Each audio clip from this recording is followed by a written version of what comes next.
So, everyone, welcome to another episode here of Gamer Tag Radio. And this was random because I was Always not. random with us, Danny. Always Yeah. random with us, bro. Actually, let me fix my camera over here. I can zoom in a little bit here. There you go. All right.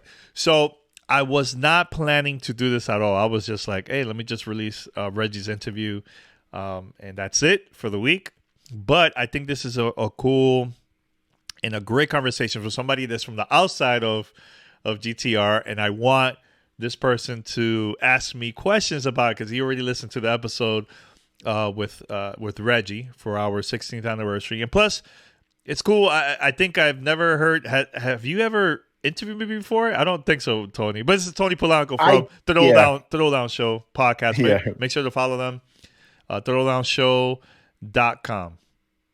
yeah. By the way, I actually did interview. This was years ago, right? The first episode we had you on Throwdown, I kind of just asked you about your career and everything, and then I kind of sort of interviewed you in our one-off thing we were doing at Bryant Park. It like we were going to talk about Game Pass, and then it just became me asking you questions Yeah. Oh, about yeah. I it. forgot. Yeah. So Yeah. yeah, You're right. so it was an interview, a proper interview, but it kind of was. But yeah, Danny and I, as always, we're just talking and stuff, and we're like, we're just talking about the whole Reggie thing, and I'll tell you guys my thoughts on it in a bit. Yeah. But he was like, yo, we should just record this. So I'm like, all right, let's do it like an interview. Mhm. So the whole purpose is that I heard the thing. Danny thankfully sent me like I'm going to call it an advanced screening, even though it's just a link to the video, right? And I was floored, guys. Like, I'm not just blowing smoke up Danny's butt here. Like, this was so good because I've never heard Reggie be interviewed like this. So, right now I'm going to ask Danny some questions behind the scenes stuff because I'm just curious about it as an industry professional myself. Like, how did you get Reggie? How did you get him to open up like that? It's incredible. So let's take it far back to the beginning because during the interview you said you've been trying to get Reggie on GTR for years. So when was the first time you like reached out to his people to try to get him on the show? Oh man, I think this was like 10 years ago. I've been trying to get him on for a while. This is when during the Wii U days, Wii days, 3DS, DS days, like around that time, I always wanted to get him on just to talk about beyond Nintendo. Like, I always been super curious about him. And I knew he was from New York, so plus a person of color, in the industry, and I want to hear his story because I want to inspire others, man. It wasn't about like getting the latest news about Nintendo because I know Nintendo's super strict about who could be on certain podcasts or certain sites for like interviews. So I tried for years, and there was even one time when we were part of CBS Radio that I did a whole presentation, and I did a PowerPoint presentation. I sent it to the agency that also works for Nintendo, and it got really close. Like even the higher ups got it, and after a while they declined too. I think they were not sure about podcasts at that time, even though they launched a podcast years later, which I don't get it. But anyways, they just didn't get it, the whole podcast at all. So one day this was like right after we released the episode, the 1000th episode of Gamer Tag Radio last year. And I randomly just posted on Twitter saying like my goals. I have two people that I would love to have on our podcast. One is Bill Gates, because I have a long history with him. And the other person is Reggie Fils-Aimé. And he replied and said, let's make it happen. That was a year ago. So originally, we wanted to do it in person in New York. But this is like pre-COVID, and COVID happened, quarantine happened, that we couldn't really do the interview. So that's what happened. That's what happened with my story with about how I got Reggie. But we've been talking for like a year. On and off. Oh, yeah. And I hit him up a couple months ago. Hey, Reggie, we're about to hit the 16th anniversary of Gamer Tag Radio. I think you will be the perfect person to have to celebrate our 16th anniversary. And he was like, let's do it. His schedule is crazy. So I had to like work something out. And we managed to agree. And we made it happen after that, man. So it was cool. We did the interview. And here's a lot of people don't know about this, but we did our interview. And we were talking offline for like a while, just normal stuff, like not even about gaming. Look, he's a human being, you know, and a lot of people people only will see him as like the Nintendo guy, and that's it, which is cool. But we were talking about all kinds of stuff, man. Like, just, you know, it was a great conversation, man. I liked it overall, man.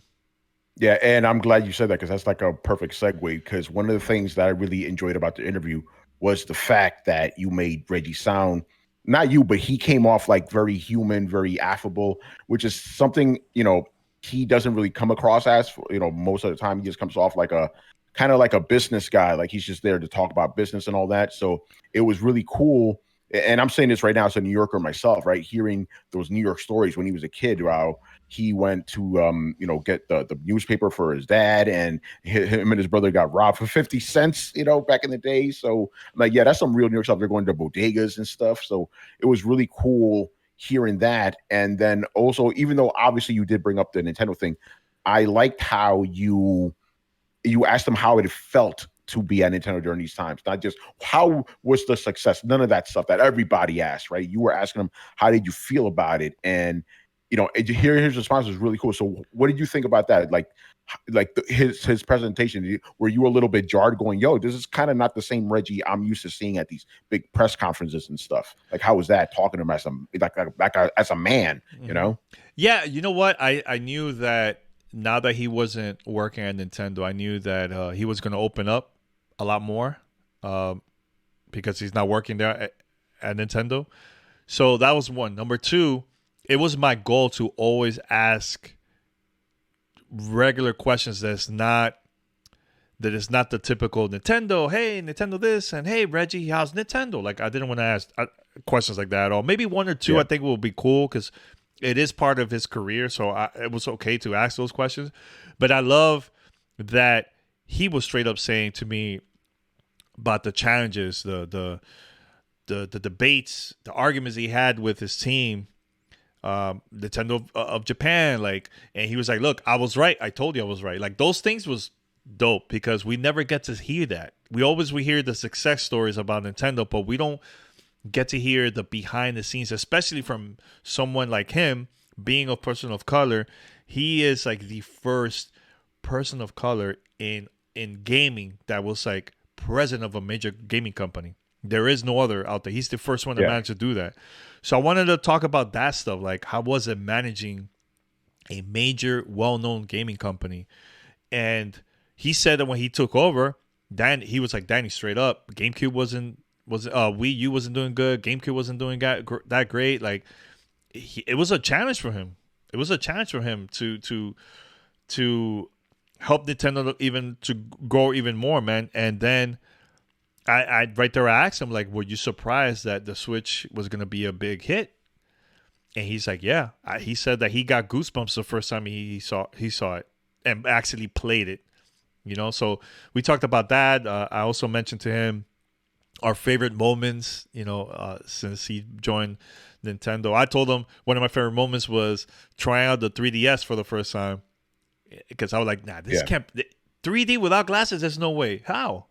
You know, and he mentioned, like he mentioned that. He mentioned a bunch of cool other stuff, like my body is ready, like all that, you know, all the memes, you know what I'm saying? So it was cool hearing this from him, man. It was really, really dope. I knew he was going to open up, and I think I asked him the right questions about that. Yeah, and then out of everything that you guys talked about, you know, you just named a bunch of it right now. What was, I guess, the most surprising thing? You're like, oh, I wasn't expecting him to say anything like that, you know, from your questions. Like, what was the most surprising thing that came out of the interview? Two. One was when I asked him, how was it growing up in New York City as a kid, you know, in the Bronx? Because, back in the days, New York was not safe back in the early days. So I was just curious, like, I want to hear from his side, like, how was it growing up in the Bronx? And I had no idea he was going to say that he got mugged. Him and his brother got mugged for 50 cents. I had no idea he was going to say that. I was like, oh shit, this is, you know, and then I also mentioned to him that I went through the same situation, you know, like, you know, I'm not going to mention the name of the person, but I sent it to another friend of mine from the gaming industry. He said that he loved the interview. And he goes, Danny, I also got mugged. He meant, like, I think that's going to relate to a lot of people, especially New Yorkers. they're gonna say, oh, either I got mugged or a family member or a friend, like, oh yeah, they could relate to that, you know. So that was really cool. Second was when I asked him about his thoughts about E3 coming back as a digital event. Like, is it gonna work or not? And he was like, he was not feeling it. Like, I didn't know he was gonna do that. And third one, which I think was the most important one for me, because I want people to see that from the outside too, more of this instead of console wars BS, was him just telling, hey, look, every few times a year I'll go and I'll meet with execs from different companies and we'll go out to eat, we talk about like things that we should do in the industry or stuff that the industry needs. Like, that was really cool, I think, him bringing that up. Yeah, for sure. And then speaking about, what the industry needs, right? You got into a really good conversation about, diversity, right? But I like the direction he took it because, when we talk about diversity, we usually talking about skin colors and subcultures. He was like, no, it needs to be that, but also just different type. Instead of looking in the same places for people, look a little bit outside of that. He told that one story about a woman that he worked with executives, like she got even higher than he did, and she was coming from an area where it was nobody would even think to look, so I think that's very important to talk about when you talk about diversity. It's not just about your ethnicity and all that. It's about bringing people who you may not think fit that role to test them out. So that was really dope. And then the whole thing with him, and I was thinking about this as I watched on an interview. Obviously, when we saw Reggie for years, you could tell he was not a white guy, right? But no one ever talked about that. Really, it wasn't until like he brought it up like last year. We were like, oh, he actually said it, that he's Haitian, So, what was that like, talking to like a top executive, Phil Spencer level, guy that's one of us. Yeah, I think it's important. I want people to hear that from him, from that conversation. Especially, I brought up the story that I went to the Dominican Republic, and one of the things that a lot of people in the Dominican Republic were bringing up to me was they feel left out. There's no resources. There's no workshops, no conferences for them to make better games. They're depending 100% the internet. 100%. Like, I know people that learn English because of YouTube. I know people that learn how to create games because of YouTube or Google search, blog posts and all that. And I wanted to bring that up to him because I bet there's people in Haiti that probably are going through the same situation, that are very talented, but they're not getting no support at all. So that's why I brought up about the charity that he has with Harold, the New York City Gaming Circle. New York Video Game Critics Circle. Critics Circle, yes. Yeah, that was. We didn't get to talk to him that night, but we attended their usual meeting last year before COVID, and we saw Reggie talking about it. It was dope. But yeah, so he got together with Howard. That was a really good segment. I like how he brought that together, and he was talking about how he wants people from like originally it was like, hey, let's get people from the Bronx, kids from the Bronx to get into gaming development. But now he's taking it global. He's taking that approach, and then obviously you brought up the fact that not only people in Dominican Republic, where we're from, but also Haiti, which is the same island, for you guys who don't know, how they're trying to get in there. So that's really good that Reggie is thinking about that, and I think guys like me and you, we need to spotlight that some more. It's like, yo, there's developers and gamers from all around the world that may not have the same opportunities, and we should try to get them into the conversation, Yeah, no, that's what I brought up during the conversation. Like, hey, do you plan to do anything international? I think that would be cool, even if it's a video sending out to developers to say Dominican Republic or Haiti or any other countries. That's just like, it's like saying we're I'm here for you here. Like, I'm trying to support you from far away. Like, there's different ways to support. You don't have to attend events, but a little video, just giving them a shout out. It's like it will energize the community. Like, man, we want to do more. You know what I'm saying? So that's why I brought that up, to see where his thoughts. But and he told me straight up, like, he would love to be on the podcast again. Like, he just loved the conversation, and I'm excited. I'm just curious because we're recording this before the episode isn't even out yet, Yeah, so, it's not out yet. Yeah. So I'm curious to hear what the audience are going to say about it, because it took me 10 years, man, and I never gave up. I kept on contacting different people from different places. Like I always will find a way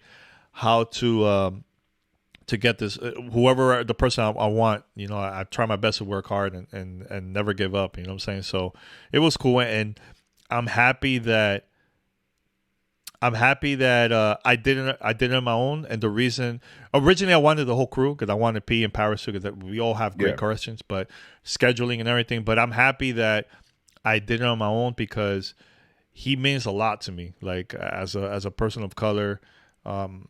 Plus we're in the same island, Dominicans and Haitians. I wanted to ask questions from him from that point of view of like, yo, we're brothers and sisters. Let's talk. And like from New York, my dad's from the Bronx. Like there's a lot of story. Like that's why I'm happy that I did it alone with him. The conversation, and it was great. I think it was dope. Really, really dope overall, man. And it's crazy. Sure. Even Paris said like, yo, you got this. Like even Paris said like, it's gonna be a dope conversation. I think so it was cool. Yeah, and like I said, we're recording this before it goes live, but I told Danny this, Danny and I, we talk all the time, and I was like, and again, I'm not being like facetious here. Mm-hmm. This was the best interview you ever did. And again, just because of the fact that we've never seen Reggie presented like this, right? Like the Phil Spencer interview you did, fantastic interview, but it was the kind of interview or the answers I would expect him to give. Reggie, he's not at Nintendo no more. And given the questions you asked him, he was able to go to different places, mm-hmm. And you could even see it, like his expressions, like he was really happy to answer these type of questions. And even some of them, he paused for a little bit thinking about it, like, oh, I've never been asked that before. How do I go about that? Mm-hmm. So it was really cool, man. And for me, one of the highlights, and I want to get your thoughts on this too, right? Me personally, besides the fact that I'm like, wow, I can actually relate to this guy now. He's talking about New York and Haitian and all that, but I like the fact that it's very important, right? You asked them about that moment during the Game Awards. I'm forgetting what year it was, where he was on stage. It was him, it was Phil Spencer, and Sean Layton, right? They were all three together, right? Unified, right? And that's something that a lot of people, that because we're on Twitter all the time, there's always battles and stuff.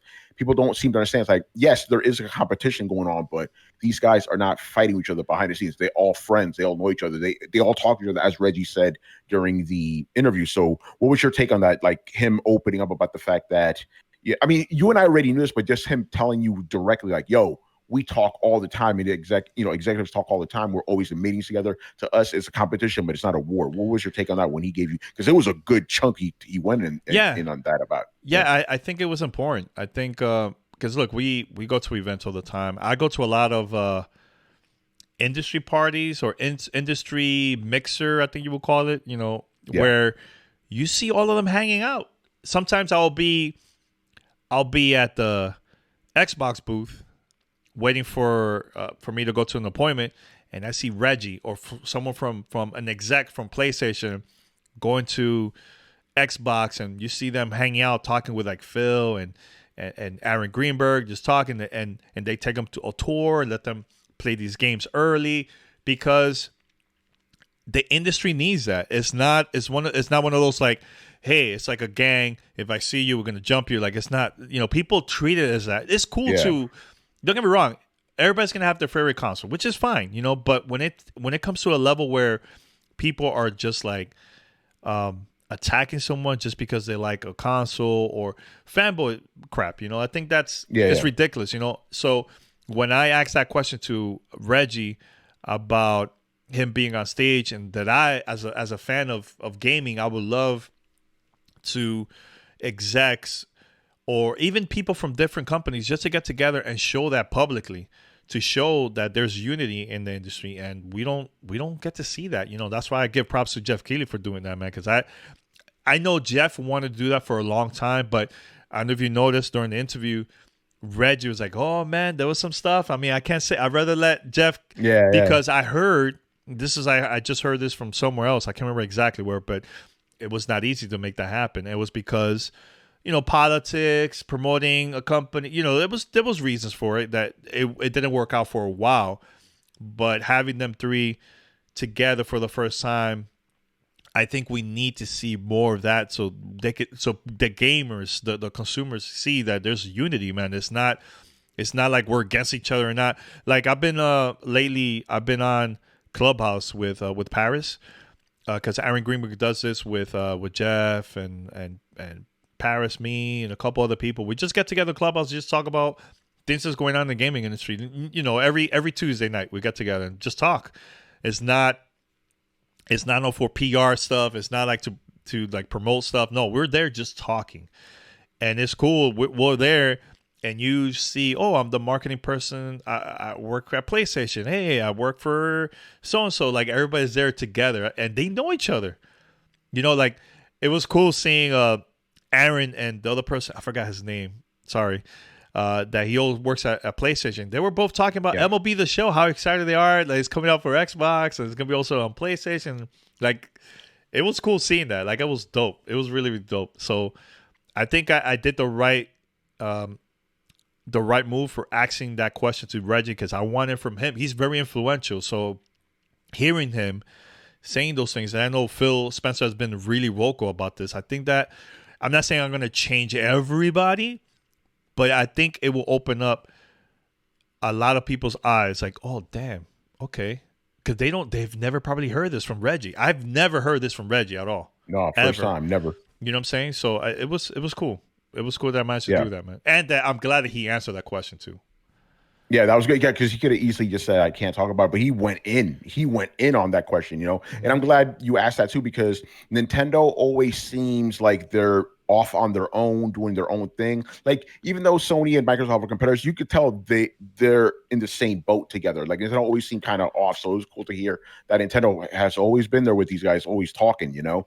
And, you know, just going back to Reggie a little bit, I was thinking, like, what is your sense of, like, after you talk to him, like, of Reggie Fils-Aimé, the person? Like, what is something that you were like, oh, I've never really thought about him in that light? Like, was there anything that got you from talking to him, you know, that gave you like a different like perspective on who he is as a man? Yo, he's one of us, man. One of us from the Bronx, from New York, from Haiti. Like, he's one of us. Like, it was cool to having that conversation with him. Like, honestly, when I booked the interview, he never asked, like, oh, let's do it for 30 minutes or like only have a time limit. He never even mentioned that at all. He was like, all right, just tell me what time. Let's work this out, blah, blah, blah. And that's it. I could have continued the conversation if I wanted to. I know it was like a good 47, 50 minutes or so. I could have kept on going. He never told me to stop. And wow. And we stopped the conversation. We stopped the recording, and we still kept on talking about other stuff. So I just love that he was very humble about it. You know what I'm saying? Like, and he enjoyed the conversation. He like, he liked it. He liked the questions. It was different. It wasn't, you know, I know a lot of people were asking me to say this because I saw the tweets like, oh, Danny, ask him about the GameStop situation, Robert. I'm like, I'm not. Why? People care so much about the whatever is hot at the moment, you know? No, I'd rather ask him questions that I could see that could last forever. Like, it never is going to get old. Like, I could see this in 5 years. People go, oh, man, I listened to Danny's interview with Reggie. Oh, man, still relevant to this day. Like, it never gets old. But when it's something that's news, yeah, it'll be hot for like a whole week and that's it. Like, you know what I'm trying to say? So, like, I'd rather ask questions like that than nobody else is asking. Like, when we talked to Phil Spencer last year, it's the same thing. Like, still to this day, there's websites that are taking our audio and posting articles all year long last year, and still in 2021. Just yesterday, I saw an article from Wired talking about that interview, and that to me is important because as a content creator, we're thinking so much about the clicks of the moment. Let's talk about like how long this content can last instead of just a week. You know what I'm trying to say? So that's the thing that I love about that conversation I had with Reggie. Yeah, no, and I did like the fact that it was a very evergreen type of thing. You hear the only thing I gave it away was obviously you were talking about the COVID situation. That's literally the only thing. Other than that, you can listen to it in 10, 15 years and it'll still be relevant because you weren't really asking him too much about, oh, what's happening right now, this moment. You were asking him about the man and his experience as a Nintendo. So that was really good, man. And like I said, your best interview so far, man. I really loved it. And I like the fact that, you know, and you're like a natural with this. You know, you ask these questions that are very probing and deep, but then after that, you let them talk. and that's that, which is always very important. But I do want to, wrap this up here with this, because I'm curious, right? Yeah. This is kind of related to the Reggie thing, but a little bit beyond it, right? Because you did this interview for your 16th anniversary, right? What's that been like, man? Like, think about it. This is a year after the Phil Spencer. That was 15 years, right? Big, huge thing. Now you're celebrating 16 years of GTR. So what's that been like, knowing that every year the show keeps elevating, you keep growing yourself as a human being and stuff? Like, what's that all been like, man? It's been good. I think 2020 was the best year for us overall as content creators. Yeah, we're in a bad situation, right? But I think when it comes to like us creating content and opportunities, was our best one yet. And for those who are listening, there is no excuse if we're locked up in like in their apartment, can't even go out. No, this should be a motivation for us to work harder. We have internet. We could just try different ways to get opportunities. Let's contact so and so. Like, I attended so many virtual events last year, beyond crazy. I did so much video. I did a lot of interviews. I did my God, I got the Xbox Series X a month before it came out. Like, we were like in the first group of people that got it, like that to me was something special to me, for like, even during a really rough time. But at the same time, I wanted to challenge myself, like, okay, how can I do better than the previous year? 2019 was a great year for us. 2020 was a better year. 2021, I just started. Actually, I ended last year with my biggest interview ever, was with Keanu Reeves. And I was the only gaming journalist to interview him right before the launch of Cyberpunk 2077, right? And everybody else that interviewed him was like NPR, CNN, major media outlets, but it's like non-gaming, right? BBC, all that stuff, right? So I did it for Telemundo, but I did it in English and also did it in Spanish. So the English version, I put it on a podcast, So like, it was one of the biggest things I ever done. I had no idea that was going to happen. You know what I'm saying? So doing that, and now just this month I did multiple interviews. Like, I feel like I'm just mastering. Like, I'm a master with my craft, and I'm getting better on doing it, right? So I'm going to continue doing this. I know that throughout the years it's never been perfect, but I just, having the right people that's part of your team helps a lot. Having Pete and Paris, just us three for like a very long time. Before that was Mandy and David and like Jonathan, a bunch of other people, Miss Irie, that they were my brother too, that were part of GTR. They moved on, but I never gave up and I kept on going, man. And being the first gaming podcast in history to hit 1,000 episodes, there's none out there. You can look it up. That's history. That's right. Yeah. We get big interviews. Now we're focusing a little bit more on video, which is cool. We're doing good, but the audio is doing fantastic. So like, it's doing crazy download numbers and everything. And I feel like I'm mastering, like I'm getting better and better and better. And I know this is not going to be the last big opportunity that's coming up for us. Like, I know there's going to be bigger ones in the future, So I'm happy that I did it for the 16th anniversary with Reggie.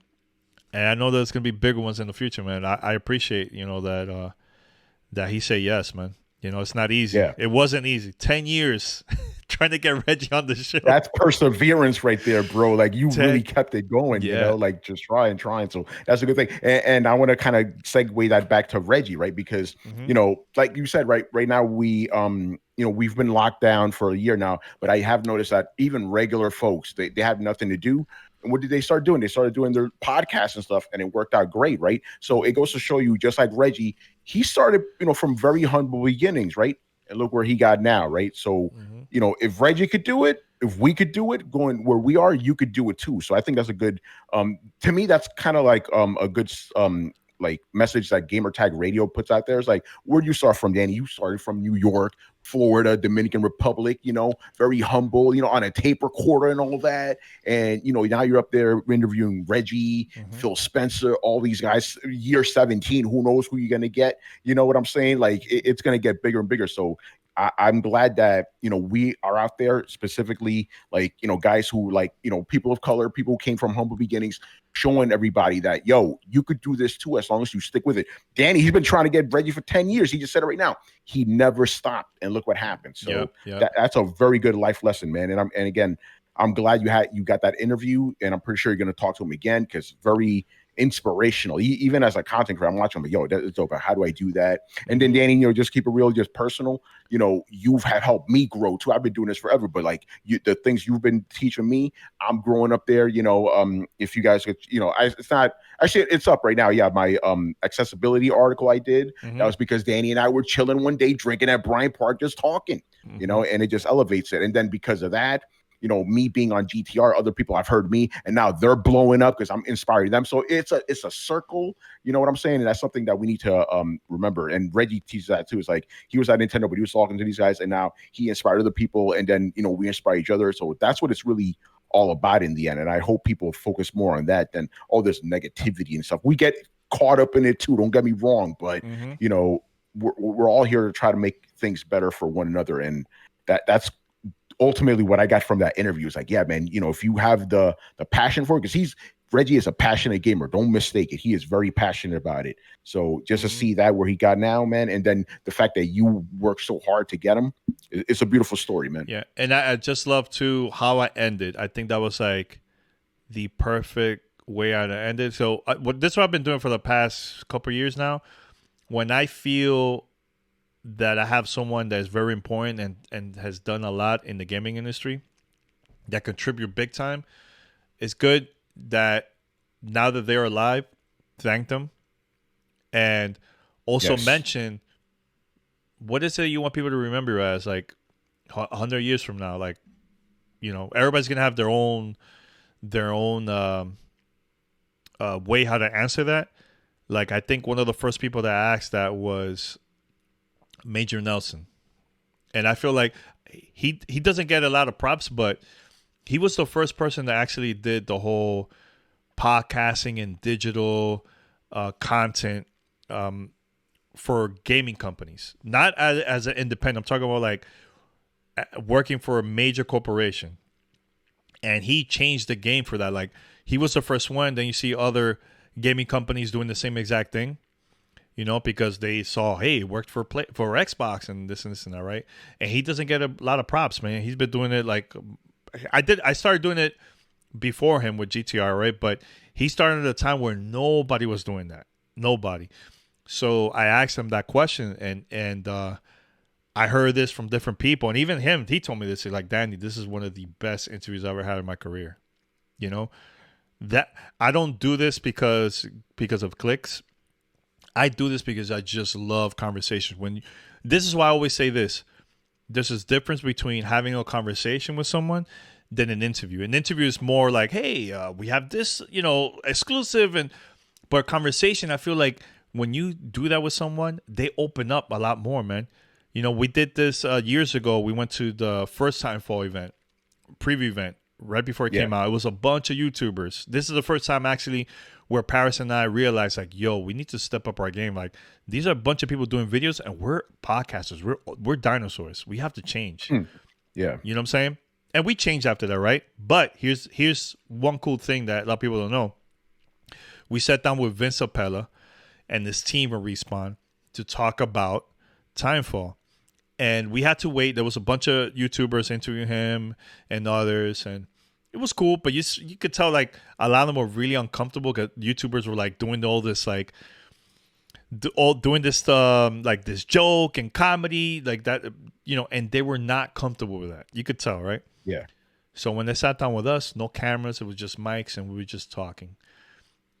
And the next day, I heard from the EA team, PR team, saying that was one of the best interviews I've ever had during that time to promote Timefall, because they opened up.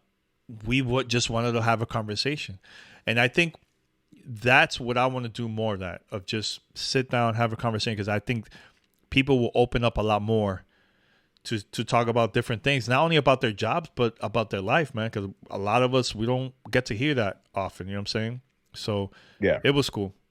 Sorry for Yeah, that no, long answer, but you know what I'm saying? I mean, that's what we do on our podcast. We talk, Yeah. and I'm glad you say that, because I've never thought about it like, like internally, but I've been doing that since day one. Like my first interview, like, because it was kind of it was just off the cuff of New York Comic Con 2013. It was I didn't have any questions, but I had a couple of little things, but I didn't know the developer, right? Yeah. And we just started talking like normal guys. And I'm like, I'm going to keep doing all my interviews like this. Don't get me wrong. Like when I go on an interview, I have some questions prepared in my head. Yeah. But for the most part, I just go with the flow, man, because sometimes they'll say something. I'm like, that's kind of interesting. Let me go down that route. And Danny, I get that every time, man, either directly from them or the day afterwards. Like, yo, that was the best interview I did, because I'm not having it. I don't interview nobody right now. I'm not interviewing you. I'm talking to you. Yeah. You know, talking, and exactly. you have that same thing with Reggie. It was just, you guys were just chilling, like we all love Jeff Keighley, obviously, but you can tell he interviews people, right? He is a fantastic interviewer.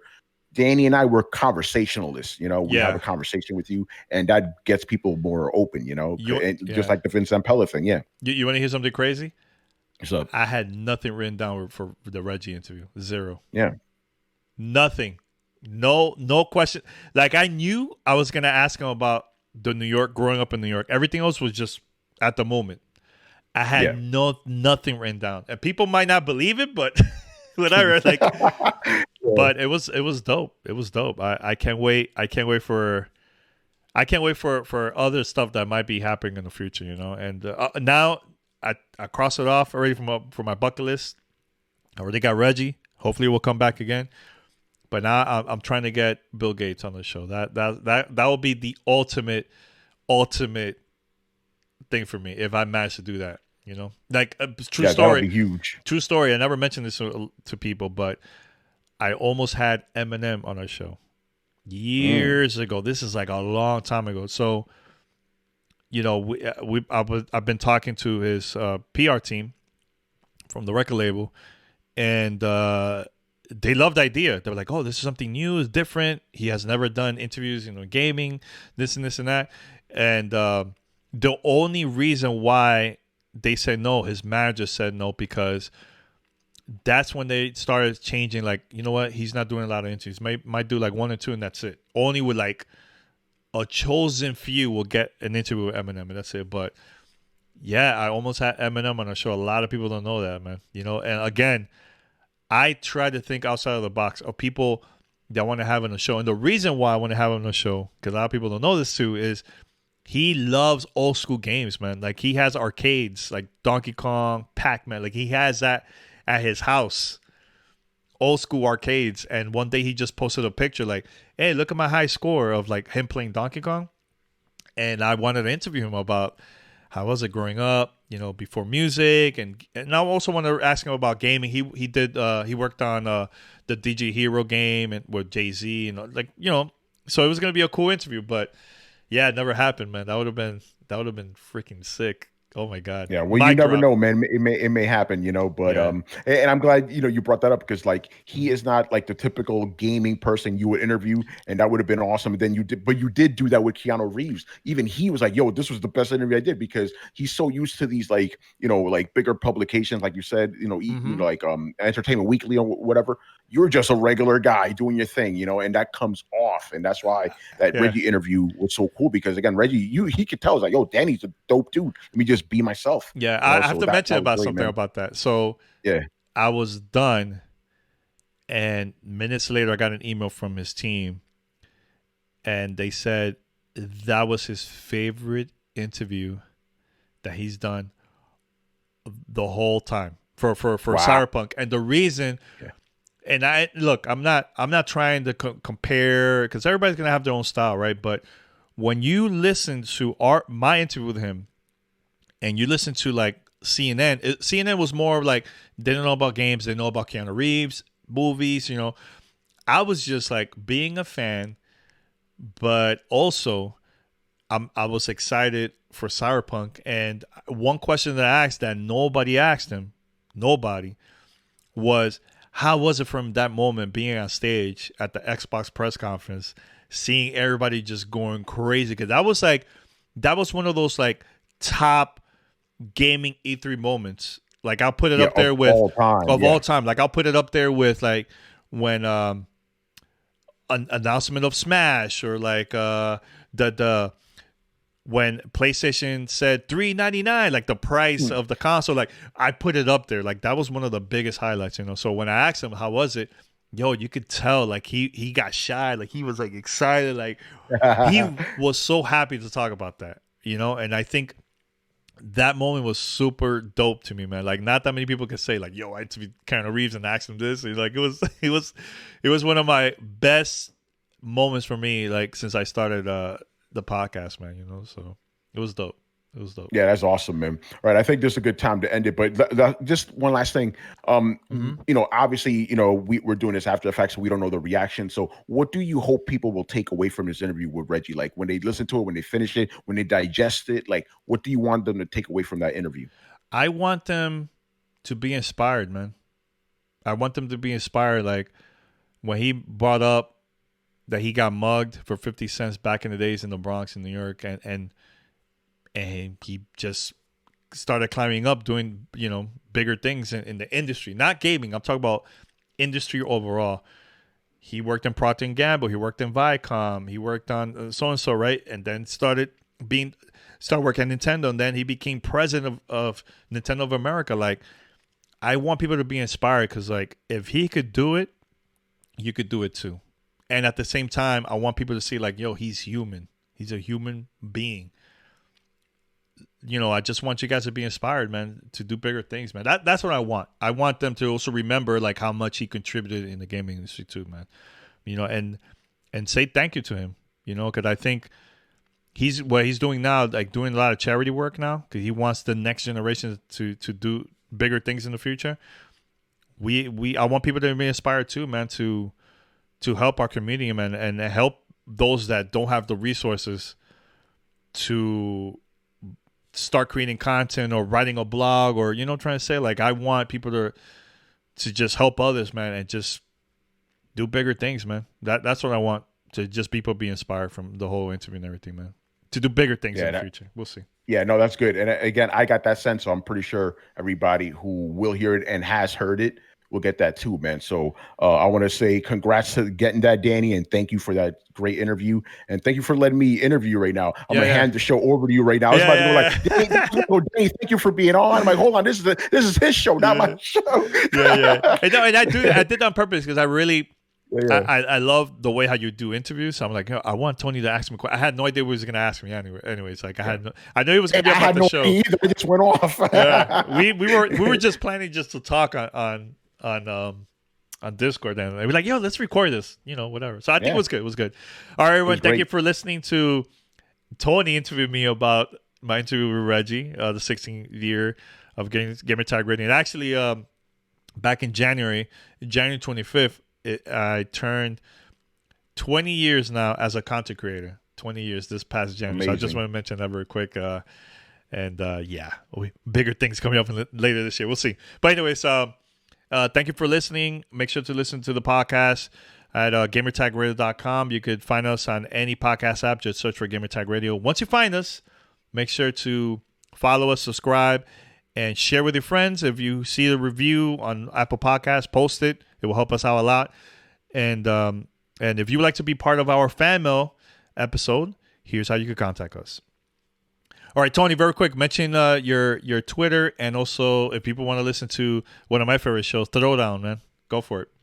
Yeah, man. So, you can find me on Twitter at Romudeth. That's ROMUDETH. And in the bio, you'll see links to every place I write for: Laptop Mag, PC Mag, Tom's Guide. And also, you could check me out on Throwdown. That's at Throwdown Show. We're on Twitch, Twitter, and YouTube at Throwdown Show, 2 words, Throwdown Show. And we go live every single Thursday and Sunday night at 10:30 p.m. Eastern. Thursday is when we cover all the big gaming news of the week, and Sunday is when we answer your questions. So make sure you follow us on those platforms. We're literally on every podcast app on the planet, even some podcast apps I've never heard of. We're on everything. So you will find us, and listen to us. And Danny, again, obviously, thank you for having me on, and we're going to have you back on the show. And now that you live in the West Coast, we have you on. You're not going to be tired. It's going to be great. Yeah, exactly. No, the crazy part, every time. The running jokes. Every time Danny's been on tour, he's always been tired. Because here's the thing. He, like, every time he interviews me to be on the show, I've done like multiple stuff that whole day,